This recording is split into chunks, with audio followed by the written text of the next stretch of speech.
우리는 계속해서 사가랴의 찬양에 대해서 함께 연속으로 보았습니다. 그리고 오늘 마지막 시간입니다만은 이 사가랴의 찬양 이후에 세례 요한의 성장 과정에 대해서 얘기를 했습니다. 먼저는 육체적인 성장과 또 정신적 성장, 영적 성장이 있었다는 것을 봤고요. 오늘 우리가 읽은 본문에서는 그가 어디에서 어떻게 살았는가 하는 것을 보여주고 있습니다. 오늘 우리가 주목할 부분은 바로 빈들에 있으니라 하는 이 부분입니다. 자, 여기서 빈들이라는 말이 나오는데 왜 빈들에 있었을까? 이런 의문을 갖게 되겠죠. 사실은 정상적인 모습은 아니거든요. 사가랴가 나이가 많아서 자식을 얻었거든요. 그 당시에 아마 연령이 50대 전후에 거의 다 부름을 받았으니까, 죽었으니까 아마도 50대 이전에 자식을 낳았을 가능성이 많습니다. 노년의 시기였으니까요. 그런데 이렇게 늙음하게 낳은 자식을 빈들에서 살게 했다. 이게 참 이해가 되지 않습니다. 본래는 이 세례 요한이 제사장의 아들이었기 때문에 다음에 아버지가 제사장이기에 아들도 제사장이 되는 미래가 보장된 길이었습니다.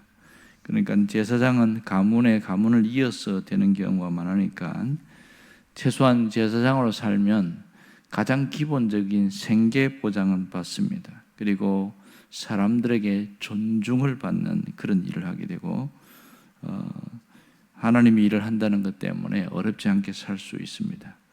그러니까 이 제사장 가문에서 자란다면 이 성경은 이렇게 기록해야 되겠죠. 세례 요한이라는 아이가 자라며 심령이 강하여져서 이스라엘에게 제사장으로 섬기게 되는 그날까지 집에서 잘 양육받고 그 결국은 제사장이 되었더라. 이렇게 해야 맞습니다. 그런데 무슨 연유였는지 빈들에 있으니라 이렇게 이야기했습니다.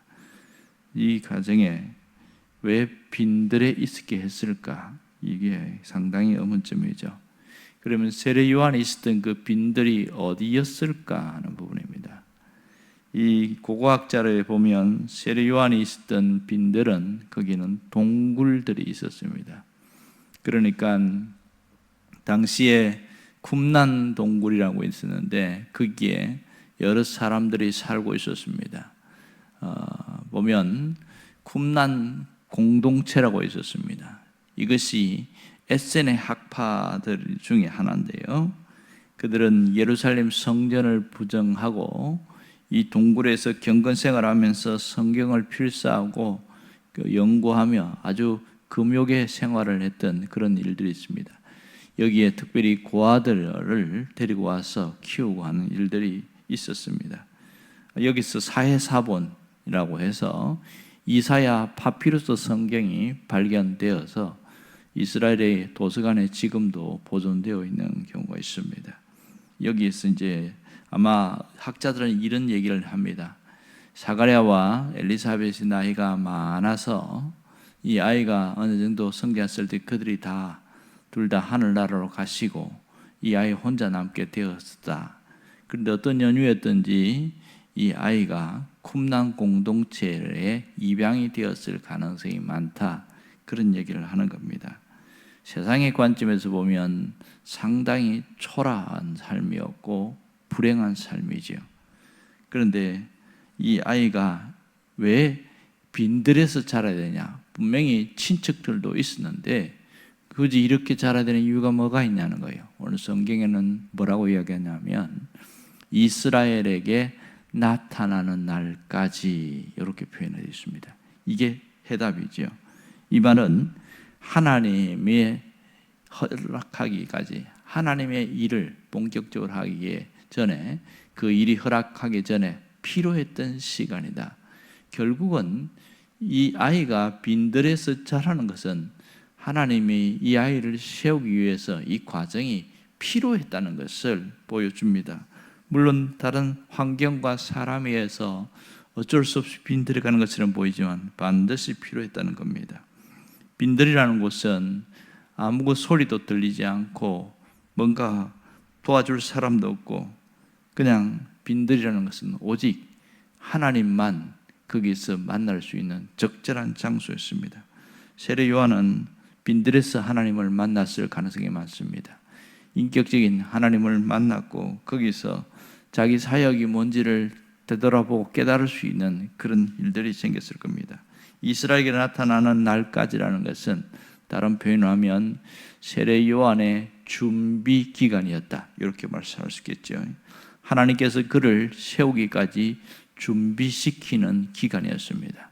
아마도 친척들에게 자랐다면 그런 일들은 어렵지 않았을까 하는 생각도 합니다.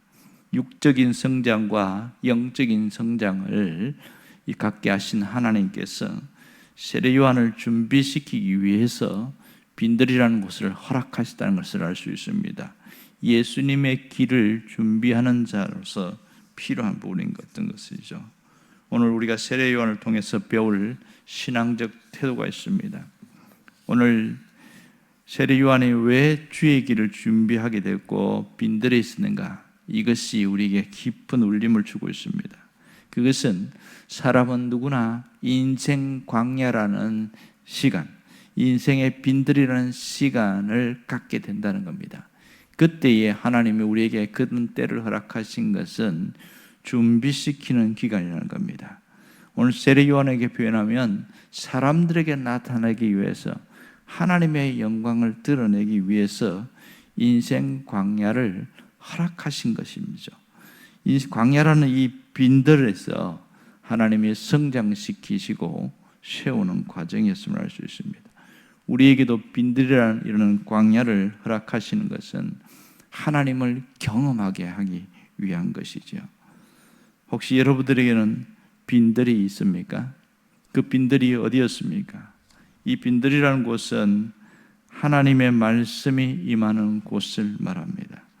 요한에게는 광야가 빈들이었다면 우리에게는 지금 내가 있는 집이, 골방이 빈들이 될 수 있고요, 또 누구에게도 방해받지 않는 시간을 갈 수 있는 공간이 빈들이 될 수 있겠죠.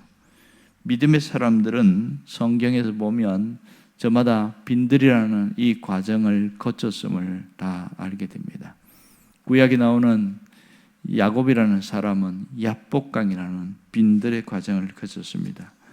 그는 자신의 복을 받기 위해서 형을 속인 것이 결정적인 약점이 되어서 형이 20년간 칼을 갈았고 야복강에서 도무지 건너지 못하고 거기 있을 때에 하나님의 사자와 씨름하는 장면이 나옵니다. 그때에 하나님을 만나게 되었고요, 다리를 절면서 나왔지만 그가 뭐라고 그러냐면 내가 하면 하나님과 대면하여 만나게 됐다. 그래서 그 야복강 이름을 브니엘이다, 이렇게 이름을 합니다. 그 이후에 그의 삶은 상당히 달라진 것을 알 수 있습니다. 그런가 하면 모세도 화려한 삶을 뒤로하고 미디안 광야라는 빈들에서 40년을 살았습니다. 그래서 이스라엘의 지도자가 되는 과정이 하나님이 허락하신 기간이었습니다. 다윗도 마찬가지지요. 다윗은 어릴 때에 왕으로 기름 부음 받았지만 거의 10년 가까이 죽을 고생을 하고 쫓겨다닙니다. 그가 가진 유대 광야라는 그 빈들이 그가 성군으로 세워지는 과정이었습니다. 거기서 하나님을 만나게 된 것이죠. 예수님도 이 땅에서 사역을 하기 전에 빈들을 한번 거쳤습니다. 그곳이 유대 광야였습니다. 거기서 40일간 금식하면서 기도하신 장면을 우리는 압니다.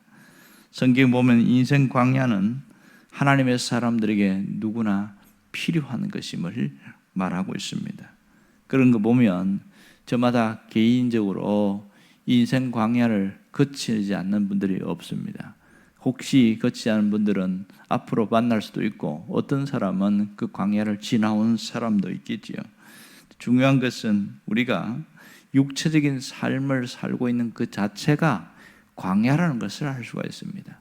그런데 거기에서 하나님을 만나느냐 만나지 않느냐는 우리의 선택에 따릅니다. 이 인생 광야에서 하나님을 찾는 사람은 하나님을 분명히 만나게 되겠죠. 거기서 하나님을 만나게 되면 우리의 영성이 살아나게 됩니다. 광야는 신앙이 살아나게 하는 하나님의 허락하신 공간임을 알 수 있습니다. 어떤 분은 육이 죽고 영이 사는 곳이 광야다, 그런 얘기를 한 적을 봤어요. 그래서 이 광야에서는 우리의 영성이 살아나기 시작하는데, 빈들의 영성, 광야의 영성은 두 가지 특징이 있습니다. 하나는 빈들은 나 자신을 내려놓음을 경험하게 되어지는 것이죠. 내가 집착했던 것, 내가 뭔가 움켜쥐려고 했던 그것은 인생 광야에서는 아무것도 할 수 없는 상황으로 몰리게 되어집니다. 그래서 내려놓을 수밖에 없구나, 철저하게 깨닫는 것이 빈들입니다. 여기서 내려놓음의 그것을 깨달으면서 이게 얼마나 소중한가, 그리고 거기서 누구를 만납니까? 하나님을 만나게 되는 것이죠. 그러므로 또한 빈들은 하나님으로 채워짐을 경험하게 되어지는 곳입니다. 이것이 광야의 영성, 빈들의 영성의 특징입니다. 하나님으로 가득 채워진 사람은, 그 사람은 하나님으로 살아가기에 완전히 다른 삶을 사는 것이죠. 이전에는 세상의 것이 자기 속에 채워졌다면, 광야의 영성을 경험한 사람은 하나님으로 채워지고 하나님과 함께 살아가는 것을 일상화되어지는 것이 그의 삶으로 되어지는 겁니다. 이 하나님으로 채워졌다는 것은 하나님의 은혜가 그 속에 머물고 있음을 말합니다. 언제나 은혜라는 것이 흘러가기에 그의 마음은 따뜻합니다. 그리고 그분과 대화하면 상당히 위로를 받고 또 소망을 얻는 그런 일들이 바로 광야의 영성에서 나오는 것이죠. 오늘 때때로 우리에게 가끔씩 짧은 시간입니다만은 이 광야의 시간을 허락하실 때가 있습니다. 내가 원하지 않아서 내몰릴 때도 있고, 또 어떤 필요에 의해서 나타날 때도 있습니다. 중요한 것은 여기서 빈들의 영성, 광야의 영성을 우리가 가질 필요가 있는 것이죠. 하나는 내가 내려놓음을 경험해야 되고, 또 하나는 하나님으로 채워짐을 경험할 수 있어야 됩니다. 이 두 가지가 되어질 때 우리는 신앙이 훌쩍 자라게 되어지고 더 나은 다음의 삶으로 나아갈 수 있는 것이죠. 오늘 하나님은 그걸 통해서 더 하나님과 깊이 만나고 경험하는 그런 성숙한 사람이 되기를 원하고 있는 것이죠. 오늘 우리에게 이 빈들의 영성으로 채워지기를 간절히 바랍니다. 기도하겠습니다.